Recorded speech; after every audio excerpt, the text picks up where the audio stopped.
दोस्तों, big bang theory के बारे में तो आप सभी जानते होंगे। आज से करीब 13.8 बिलियन साल पहले एक बहुत ही घने बिंदु जिसे सिंगुलैरिटी कहते हैं, हमारा पूरा ब्रह्मांड पार्टिकल्स और एनर्जी के रूप में उसी बिंदु में कैद था। फिर अचानक उस बिंदु में एक धमाका हुआ जिससे उसमें मौजूद पार्टिकल्स और एनर्जी एक दूसरे से दूर चले गए और स्पेस के वैक्यूम में प्रेशर उत्पन्न हो पाया। फिर बहुत ज्यादा तापमान और फोर्स के दम पर इसका आकार बढ़ना शुरू हुआ। इसके मॉलिक्यूल्स आपस में मिलना शुरू हुए। पहले उनका आकार बहुत बढ़ा और फिर उनका डिसोल्यूशन शुरू हुआ, जिससे तमाम सोलर सिस्टम, प्लैनेट्स और गैलेक्सीज अस्तित्व में आई। यही बिग बैंग था जिससे हमारा संसार बना और ब्रह्मांड अभी तक लगातार फैल रहा है। पर एक सेकंड रुको, जरा इस बढ़ते ब्रह्मांड को रिवाइंड करते हैं और हम पहुंचते हैं फिर से वापस वहां जहां से ब्रह्मांड की शुरुआत हुई, जिसे बिग बैंग के नाम से जाना जाता है। भाई लोग, पूरी दुनिया के वैज्ञानिक ब्रह्मांड के बारे में यही जानते हैं, लेकिन अब यही एक सवाल जन्म लेता है कि आखिर बिग बैंग से पहले क्या था, या यूं कहें कि बिग बैंग से पहले की दुनिया कैसी थी। भाई लोग, हमारा ऑब्जर्वेबल यूनिवर्स यानी ब्रह्मांड जो हम देख सकते हैं आंखों के जरिए नहीं,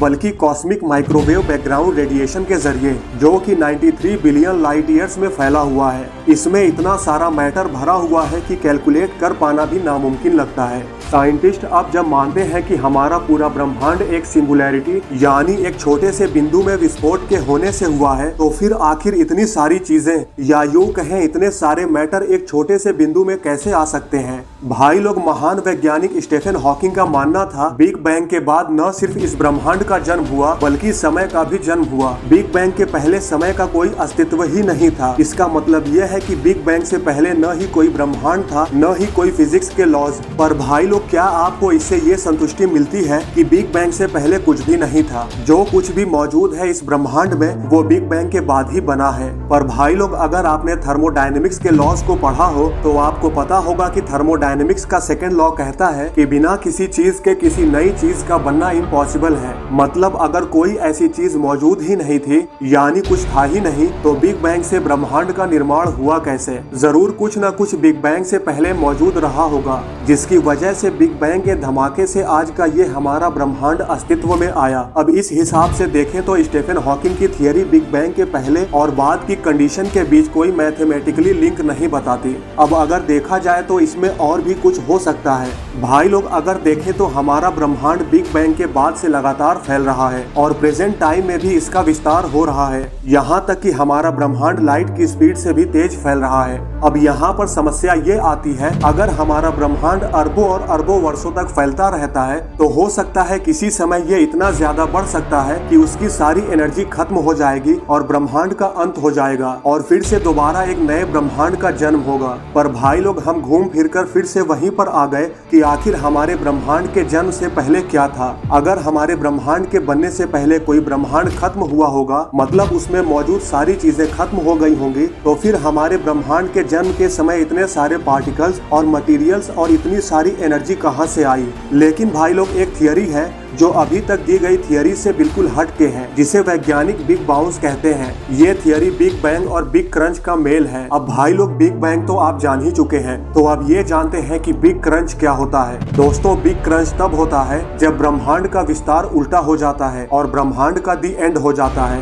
भाई लोग, आप इसे बिग बैंग का बिल्कुल विपरीत कह सकते हैं। जैसे कि हम जानते हैं कि हमारा ब्रह्मांड डार्क एनर्जी की वजह से फैल रहा है, पर ब्रह्मांड में एक और ऐसी चीज भी है जो इसके विस्तार को धीमा करती है, जो कि है ग्रेविटी। आप इसको इस तरह से समझिए, यूनिवर्स जो एक्सपेंड हो रहा है उस एनर्जी को हम पॉजिटिव एनर्जी कहते हैं, इसे ही डार्क एनर्जी भी कहते हैं। पर इसके अगेंस्ट जाने वाली एनर्जी है ग्रेविटी।